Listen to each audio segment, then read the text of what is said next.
Hello students, आज हम पढ़ने वाले हैं अपना lesson number 7।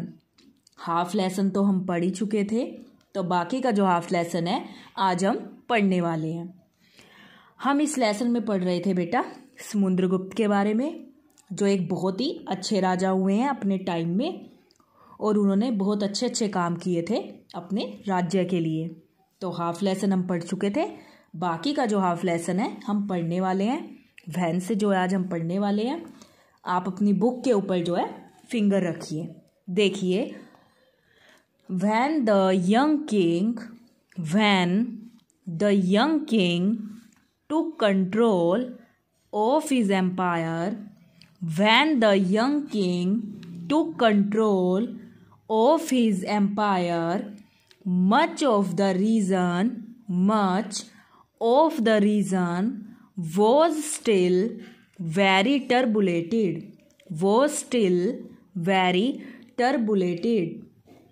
There were many little kingdoms and clans within the neighborhood who were determined to fight against each other and the empire.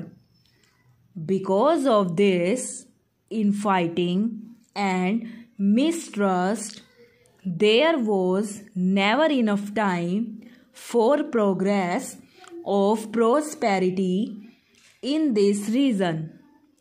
Samudragupta decided that political unity under a single ruler was the only way here. So he began his conquest of northern India. पहले आप इसे एक बार दोबारा पढ़ो, फिर इसकी हिंदी बताते हैं। देखिए, फिर इसकी हिंदी देखते हैं। दोबारा देखिए इसे एक बार, पहले पैराग्राफ को। When the young king took control of his empire, much of the region was still very turbulated. There were many little kingdoms and clans within the neighborhood who were determined to fight against each other and the empire. Because of this infighting and mistrust, there was never enough time for progress or prosperity in this region. Samudragupta decided that political unity under a single ruler was the only way here. So he began his conquest of northern India. अब देखो, इसमें कहा गया है कि वो जो young king थे समुद्रगुप्त, उन्होंने देखा, जब उनको राज्य दिया गया तब उन्होंने क्या देखा कि आसपास के जो राज्य हैं वो छोटे छोटे किंगडम्स में जो हैं बटे हुए हैं। उनमें किसी भी प्रकार की कोई एकता नहीं है। वो बाहर के लोगों से रक्षा करने की बजाय आपस में ही जो है लड़ते रहते थे, और वो हमेशा लड़ते रहते थे। उनमें बिल्कुल भी जो है एकता नहीं थी, और उनका ध्यान सिर्फ अपनी लड़ाई पर था। वो अपने क्षेत्र की प्रोग्रेस की तरफ, समृद्धि की तरफ कोई ध्यान नहीं देते थे, और वो आपस में ही जो है लड़ते रहते थे। फिर जो समुद्रगुप्त थे, उन्होंने डिसाइड किया कि सब राज्यों के लिए ये जो छोटे छोटे किंगडम्स बने हुए हैं, एक राजा होना चाहिए जो सभी पे क्या है शासन कर सके, जिससे जो सभी चीज़ों को जो है अच्छे तरीके से चलाया जा सके। अगर ऐसे ही लिटिल किंगडम में सब कुछ बटा रहा तो कोई भी जो क्षेत्र है वो अच्छे से प्रोग्रेस नहीं कर पाएगा। तो उन्होंने फैसला कर लिया कि वो सब चीज़ों को जो है लिटिल जो किंगडम्स हैं उनको अपने अंडर में ले लेंगे, और फिर उसको जो है अच्छे से चलाएंगे, ताकि हर क्षेत्र की अच्छे से तरक्की की जा सके।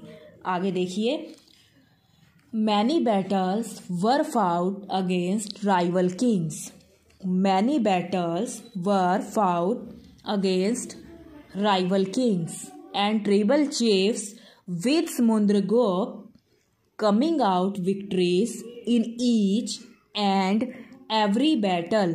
दोबारा देखिए, many battles were found against rival kings and tribal chiefs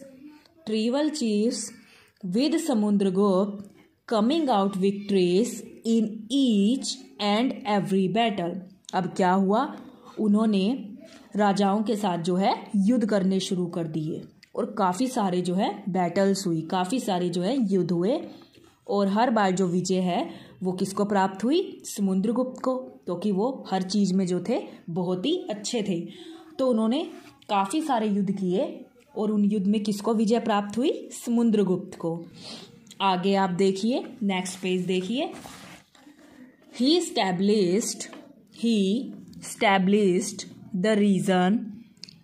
established the region that we now know as Bihar, Bengal and Uttar Pradesh. He established the region that we now know as Bihar, Bengal and Uttar Pradesh, and then set his sight to the south and the west of India, which he swiftly brought under his fold. In the east, his kingdom extended as far as the river Brahmaputra. In the south, it touched the river Narmada, and in the north, it reached the Himalayas. दोबारा देखिए पहले paragraph. He established the region that we now know as Bihar, Bengal and Uttar Pradesh, and then set his sight to the south and the west of India, which he swiftly brought under his fold. In the east, his kingdom extended as far as the river Brahmaputra.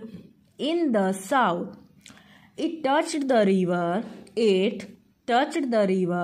Narmada, and in the north, it reached the Himalayas. अब ये जो आपका paragraph है उसमें ये बताया गया है कि उन्होंने बिहार, बंगाल, उत्तर प्रदेश सब पर जो है विजय प्राप्त कर ली थी। उन्होंने साउथ से लेकर वेस्ट तक, ईस्ट में अपना जो है राज्य जो है फैला लिया था। उन्होंने अधिकतर राजाओं के जो ऊपर है विजय प्राप्त कर ली थी और उनके जो राज्य थे उनको अपने अंदर जो है ले लिया था। आगे देखिए। Once most of the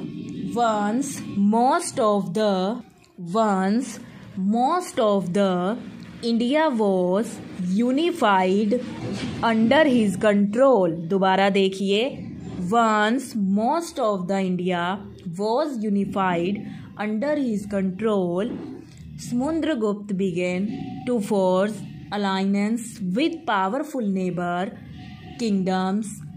His might and success in conquest had a deep impact of the neighboring rulers who chose to win his favor.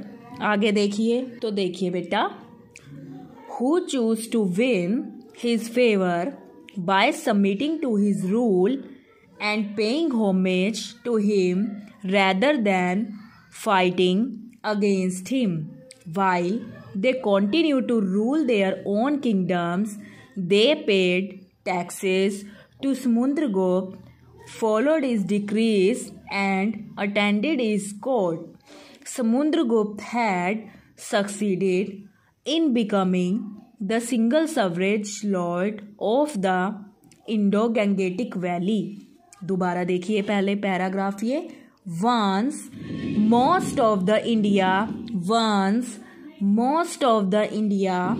was unified under his control. Samundragupta began to forge alliance with powerful neighboring kingdoms. His might and success might, and success in consist had a deep impact of the neighboring rulers, who chose to win his favor by submitting to his rule and paying homage to him rather than fighting against him. While they continued to rule their own kingdoms, they paid taxes to Samundragupta, followed his decrees, and attended his court. Samundragupta had succeeded in becoming the single sovereign lord of the Indo-Gangetic Valley. अब इस paragraph का क्या मतलब है? जो समुद्रगुप्त था उसने काफ़ी सारी बैटल्स की और उसने उन पे विजय प्राप्त कर ली थी। अब उसके आसपास के जो पावरफुल नेबरिंग किंगडम्स थे उसने वहाँ पर भी युद्ध किए और वो उसमें भी जीत गया। लेकिन उन्होंने अपने पड़ोसी जो किंगडम्स थे, पड़ोसी जो राजा थे, उनके राज्य उनको वापस दे दिए, लेकिन कुछ शर्तों के साथ। उसने कुछ शर्तें बना दी कि अगर तुम अपना जो राज्य है वापस लेना चाहते हो तो तुम्हें क्या करना पड़ेगा, टाइम टू टाइम तुम्हें टैक्स पे करना पड़ेगा, और जब जब तुम्हें कोर्ट में बुलाया जाएगा तब तब तुम्हें जो है कोर्ट में आना पड़ेगा। तो वो जो राजा थे वो इस बात के लिए एग्री हो गए। तो जो समुद्रगुप्त था वो एक अकेला ऐसा राजा हो गया जिसने सभी पर जो थी विजय प्राप्त कर ली थी, और अब वो सभी चीज़ों को जो था अपने तरीके से चला सकता था क्योंकि उसने सब पर जो थी विजय प्राप्त कर ली थी। नेक्स्ट देखिए, through Samudragupta was a great warrior, through Samudragupta was a great warrior, he was not a bloodthirsty warlord. He was not a bloodthirsty warlord. His battles were strategy planned to unify small and scattered kingdoms under one single power. Usually, whenever he would gain victory in a battle over smaller kingdom, he showed great mercy to the defeated kings, giving them back their power to govern the state on the condition that they bowed to him and recognized him as their ruler. अब उन्होंने क्या कहा कि जो समुद्रगुप्त था वो एक बहुत ही महान योद्धा थे। ऐसा नहीं था कि वो सबका खून करने वाले योद्धा थे, मतलब उनको खून बहाना अच्छा नहीं लगता था। वो एक बहुत ही ज़्यादा अच्छे योद्धा थे और वो हर युद्ध को पूरी रणनीति के साथ ही जो है युद्ध करते थे। हर चीज़ को वो बड़े अच्छे तरीके से करते थे और वो एक सिंगल पावर बन गए थे। उन्होंने काफ़ी युद्ध में जो थी विजय प्राप्त कर ली थी और सभी राज्यों पर जो है अपना अधिकार जमा लिया था। वो चाहते तो जो किंग थे, जो अदर किंग थे और वो अपना राज्य हार गए थे, चाहे तो वो उनको उसका राज्य ना देते, लेकिन उन्होंने ऐसे नहीं किया। अगर समुद्रगुप्त की जगह और कोई होता तो उन्हें अपना राज्य लेने के लिए क्या करना पड़ता, गिड़गिड़ाना पड़ता, दया मांगनी पड़ती। लेकिन उन्होंने उसका जो राज्य था उनको वापस दे दिया कुछ कंडीशंस के साथ। सो वो एक अच्छे राजा थे। As an individual Samudragupta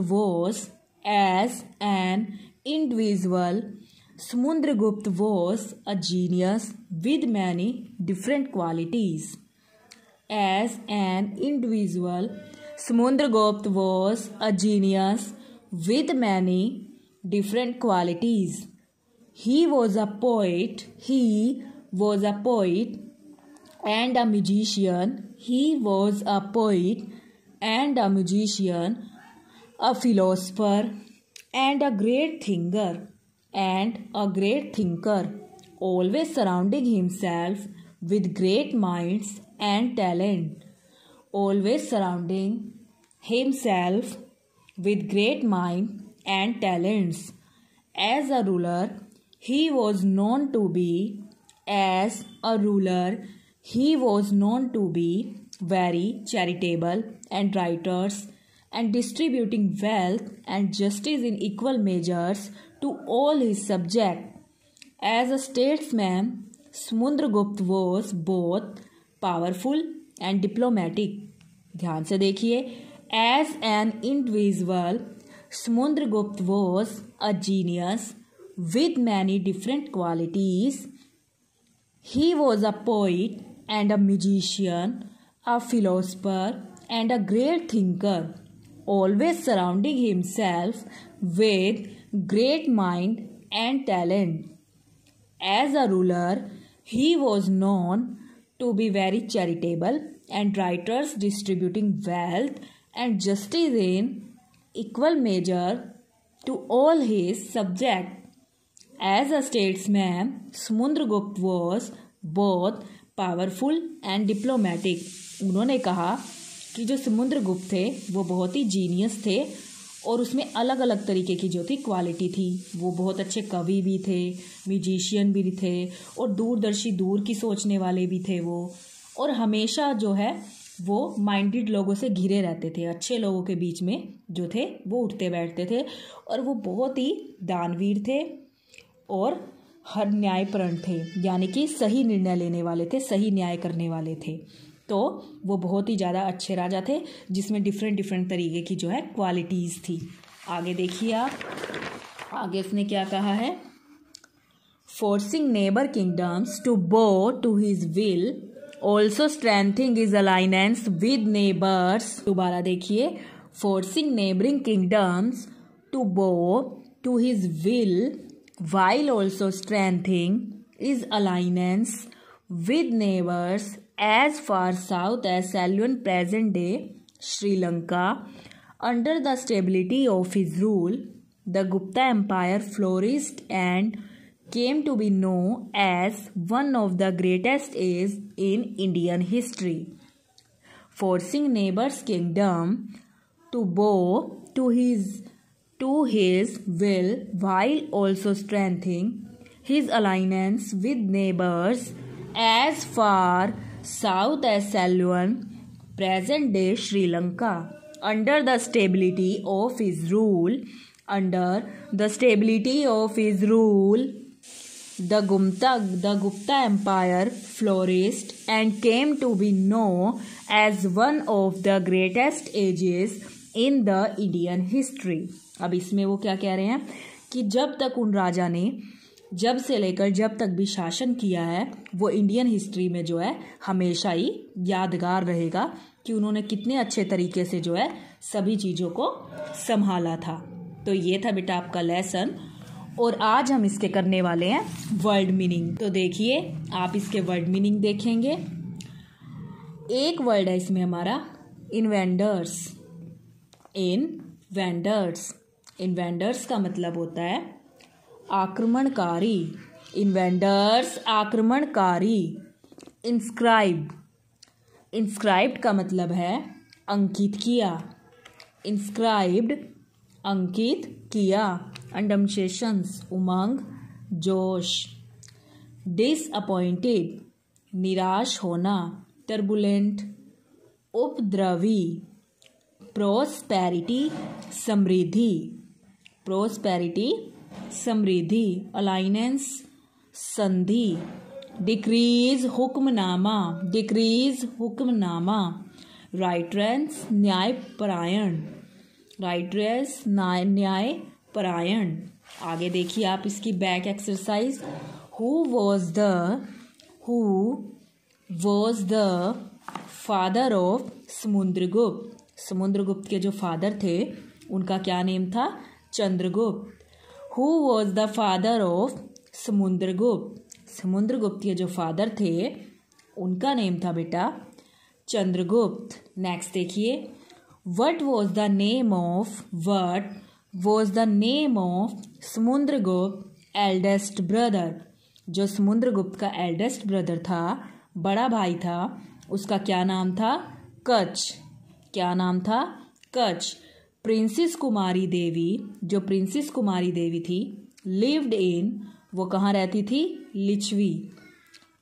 Chandragupta inscribed Samudragupta name of. Chandragupta ने समुद्रगुप्त का जो नेम था वो कहाँ पर अंकित करवा दिया था? बी ऑप्शन आएगा इसका, इलाहाबाद पिलर के ऊपर। आगे देखिए, Samudragupta was the dash king of the Gupta empire. Samudragupta was the dash king of the Gupta empire. तो इसका आ जाएगा फोर्थ। क्या आ जाएगा? फोर्थ। नेक्स्ट देखिए आप इसके true false. Samudragupta took over the region. Samudragupta took over the region during turbulent times. True. क्या आ जाएगा इसका? ट्रू। नेक्स्ट देखिए आप। Samudragupta established the region with the policy of political unity. True. Next देखिए, people preferred fighting against Samundragupta rather than paying homage to him. तो इसका आ जाएगा बेटा false। क्या आ जाएगा? false। नेक्स्ट देखिए, Samudragupta was a bloodthirsty warlord। Samudragupta was a bloodthirsty warlord। इसका आपका आएगा false। क्या आ जाएगा? false। नेक्स्ट देखिए, Samudragupta strength his alliance with neighbor like Ceylon, present day Sri Lanka. True. क्या आएगा? ट्रू। तो देखिए बेटा, आपको करना क्या है, आपको ये जो लेसन है ये पूरा का पूरा जो है रीड करना है। इसके अलावा आपको क्या करना है होमवर्क में, आपको ये जो आपके वर्ड मीनिंग है ये आपको अपनी नोटबुक में लिखने हैं। देखिए, ये लेसन आपको पूरा का पूरा रीड करना है और ये जो वर्ड मीनिंग है आपको ये अपनी नोटबुक में करने हैं। अच्छे करेंगे, सुंदर सुंदर राइटिंग में करेंगे बेटा। Thank you. Have a nice day.